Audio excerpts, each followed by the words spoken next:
بسم الله الرحمن الرحيم. الحمد لله وكفى وسلام على عباده الذين اصطفى، أما بعد فأعوذ بالله من الشيطان الرجيم. بسم الله الرحمن الرحيم. ضرب الله مثلا للذين كفروا امرأة نوح وامرأة لوط كانتا تحت عبدين من عبادنا صالحين فخانتاهما فلم يغنيا عنهما من الله شيئا وقيل ادخلا النار مع الداخلين إلى آخر السورة. محترم بزرگ و عزیز دوستو، یہ سورہ تحریم 28ویں پارے کی سورت کی آخری آیتیں آپ حضرات کے سامنے پڑھی گئیں. ان آیتوں میں اللہ تعالیٰ نے 4 عورتوں کا ذکر فرمایا ہے. 2 عورتیں 2 پیغمبروں کی بیویاں ہیں اور ایک عورت ظالم جابر خدائی کا دعویٰ کرنے والے فرعون کی بیوی کا قصہ ہے، اور ایک عورت مریم بنت عمران رضی اللہ تعالی عنہا، ان کا اللہ نے تذکرہ فرمایا ہے. پہلی 2 عورتوں کے بارے میں اللہ تعالیٰ فرماتے ہیں کہ ضرب اللہ مثلا للذین کفروا امرأة نوح وامرأة لوط، کہ نوح علیہ السلام کی بیوی اور حضرت لوط علیہ السلام کی بیوی باوجود نبی کی زوجیت میں ہونے کے، باوجود نبی کی بیوی ہونے کے، یہ ایمان سے محروم رہی، ہدایت سے محروم رہی. اللہ تعالیٰ فرماتے ہیں کانتا تحت عبدین من عبادنا صالحین، یہ دونوں میرے نیک بندوں کی نگرانی میں، یعنی ان کی زوجیت میں تھے. دونوں ان کی بیویاں تھیں، لیکن فخانتاہما، ان دونوں نے خیانت کی. بجائے نبی کا ساتھ دینے کے، بجائے نبی کی بات کو ماننے کے، بجائے نبی کی مشن کا حصہ بننے کے، انہوں نے نبی کی مخالفت کی اور نبی کے خلاف دشمنوں کا تعاون کیا. تو اس کے تحت میں ایک بات یہ سمجھ میں آتی ہے اور یہ لکھی ہوئی ہے کہ عورت کے اندر اللہ تعالیٰ نے قوت ارادی بڑی مضبوط رکھی ہے.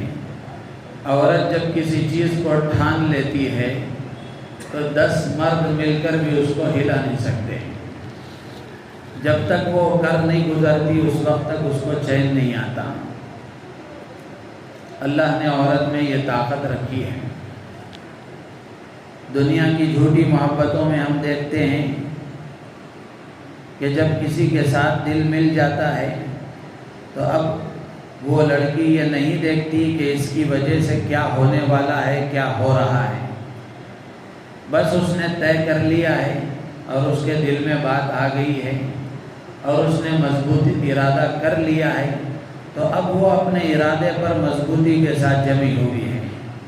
ماں باپ سمجھا رہے ہیں، رشتہ دار سمجھا رہے ہیں، بھائی بہن سمجھا رہے ہیں، اہل محلہ سمجھا رہے ہیں، اور پتہ نہیں کن کن کے سمجھانے کے باوجود بھی وہ اپنے ارادے سے باز آنے والی نہیں ہے. تو یہ اللہ نے عورت کے اندر طاقت رکھی ہے.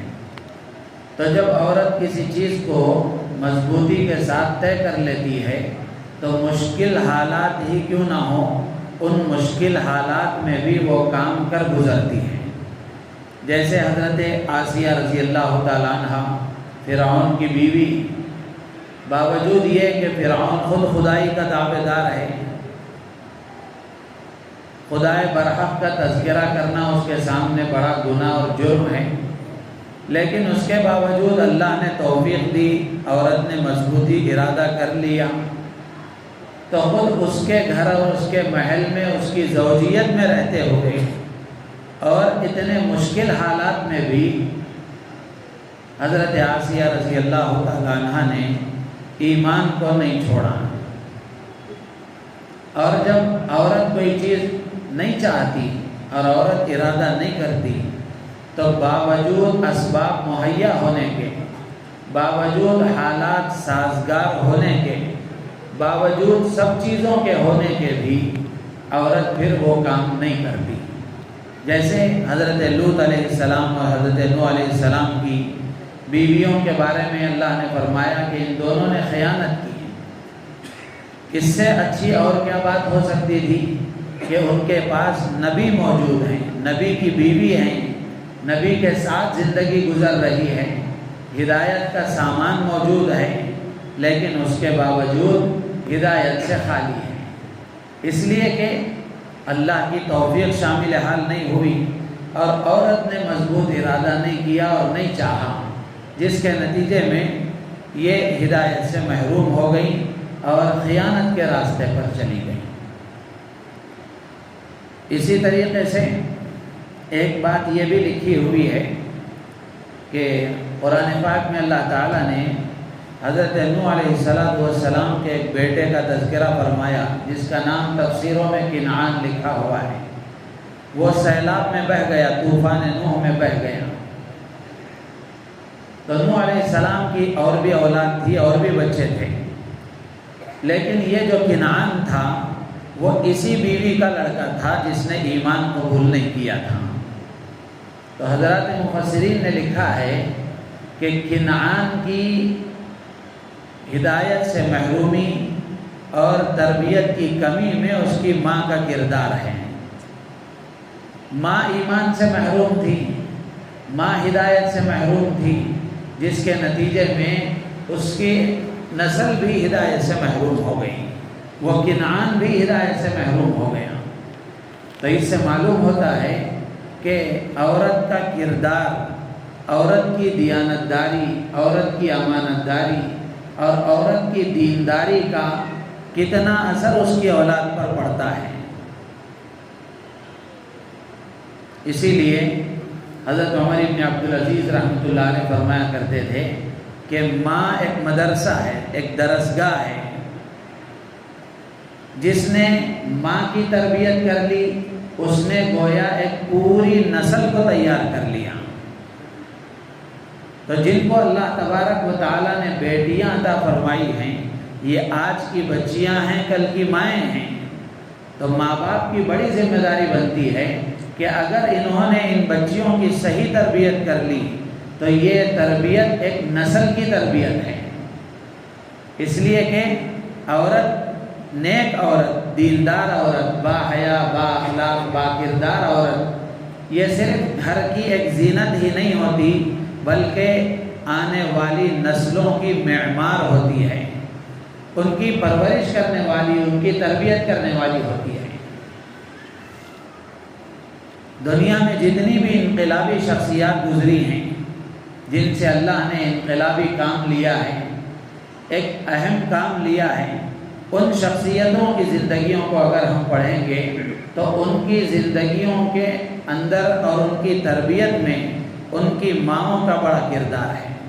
امام بخاری رحمۃ اللہ علیہ، امام شافعی رحمۃ اللہ علیہ، امام احمد بن حنبل رحمۃ اللہ علیہ، حضرت محبوب سبحانی قطب ربانی شیخ عبد القادر جیلانی رحمۃ اللہ علیہ، حضرت خواجہ قطب الدین بختیار کاکی رحمۃ اللہ علیہ، ایسے کتنے اولیاء کاملین، کتنے محدثین، کتنے فقہا کو ہم لے لیں، ان کی زندگیوں میں اگر ان کی سوانح حیات ہم پڑھیں گے تو ان کی تربیت میں ان کی ماؤں کا بڑا کردار ہے۔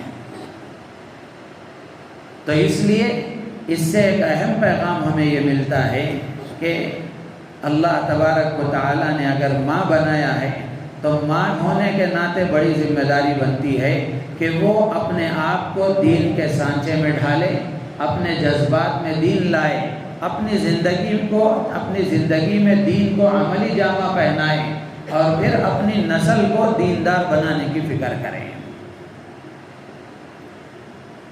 اسی طریقے سے عورت اگر بیوی ہے تو بیوی ہونے کی شکل میں بھی، بیوی ہونے کی حیثیت سے بھی اگر وہ دیندار ہے، اللہ کے نبی علیہ الصلوۃ والسلام نے فرمایا ان من یمن المرء المرأة الصالحہ، عورت کی، مرد کی خوش نصیبی اور سعادت مندی کا یہ حصہ ہے کہ اللہ تعالیٰ اسے نیک اور دیندار بیوی عطا فرمائے۔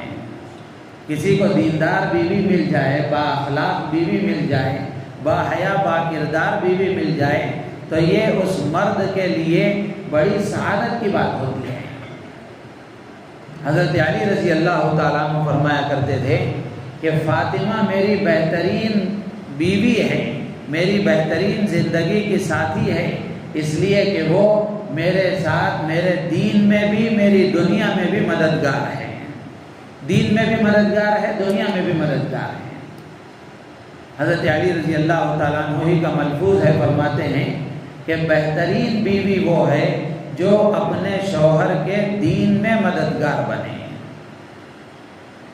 تو اس لیے عورتوں کا بڑا کردار ہوتا ہے، عورتوں کا بڑا کردار ہوتا ہے نسلوں کی تربیت میں، اولاد کی پرورش میں۔ تو ایک بات مفسرین نے یہ بھی لکھی ہے کہ حضرت نوح علیہ السلام کا وہ بیٹا کنعان، وہ بے راہ روی کا شکار ہو گیا، اس کا ایک اہم اور بنیادی سبب یہ بھی ہے کہ اس کی ماں بے دین تھی۔ تو اللہ تبارک و تعالیٰ نے حضرت نوح علیہ السلام اور حضرت لوط علیہ السلام کی ان دو بیویوں کا تذکرہ کر کے اللہ فرماتے ہیں کہ نبی کی نسبت بھی ان کے کام نہیں آئی۔ نبی کی بیوی ہونا، نبی کی زوجیت میں ہونا بھی اللہ کے عذاب سے ان کو بچا نہیں سکا، اس لیے کہ ان کے پاس ایمان نہیں تھا۔ اگر ایمان ہوتا، عمل میں کچھ کمی ہوتی تو پھر اللہ تبارک و تعالیٰ کی رحیم ذات سے امید لگائی جا سکتی تھی۔ تو یہاں ایک بات یہ بھی سمجھ میں آتی ہے، حضرات مفسرین نے لکھا ہے کہ آدمی کو فقط نسبتوں پر بھروسہ کر کے نہیں بیٹھ جانا چاہیے، بلکہ عمل کا اہتمام کرنا چاہیے۔ اللہ کے نبی علیہ السلام نے اپنی چہیتی بیٹی حضرت فاطمہ الزہرا رضی اللہ تعالیٰ عنہ سے فرمایا کہ بیٹی فاطمہ، اس خوش فہمی میں نہ رہنا کہ میں نبی کی بیٹی ہوں، بلکہ عمل کرتے رہنا، اس لیے کہ قبر میں اور قیامت کے دن عمل ہی کام آئے گا۔ اور اپنی پھوپھی حضرت صفیہ رضی اللہ تعالیٰ عنہ سے بھی اللہ کے نبی علیہ السلام نے ایک مرتبہ یہی فرمایا تھا کہ اے میری پھوپھی جان، اس خوش فہمی میں نہ رہنا کہ نبی کی پھوپھی ہوں، بخش دی جاؤں گی، آخرت میں معاملہ ہو جائے گا، اس خوش فہمی میں نہ رہنا بلکہ عمل کا اہتمام کرنا، اس لیے کہ عمل ہی آخرت میں کام آئے گا۔ تو اس لیے یہ تین باتیں ہیں جو اس وقت میں آپ کے سامنے عرض کی گئی۔ ایک بات تو یہ ہے کہ عورت جب کوئی مضبوط ارادہ کر لیتی ہے تو اس کے لیے سب کام کرنا آسان ہو جاتا ہے، وہ مشکل حالات میں بھی کر گزرتی ہیں۔ اور دوسری بات یہ ہے کہ ماؤں کا کردار، عورتوں کا کردار نسل کی پرورش میں، نسل کی تربیت میں بڑی اہمیت رکھتا ہے۔ اور تیسری بات کہ آدمی کو صرف اپنی نسبتوں پر کہ میں فلاں کا بیٹا ہوں، فلاں کا پوتا ہوں، فلاں کے خاندان سے ہوں، صرف اتنا کہہ دینا آدمی کے لیے کافی نہیں ہے، بلکہ آدمی کو عمل کا اہتمام کرنا چاہیے۔ اللہ تعالیٰ سے دعا ہے اللہ تعالیٰ ہم سب کو ان باتوں پر عمل کی توفیق عطا فرمائے۔ سبحان اللہ وبحمدہ، سبحانک اللہم وبحمدک، نشہد ان لا الہ الا انت، نستغفرک۔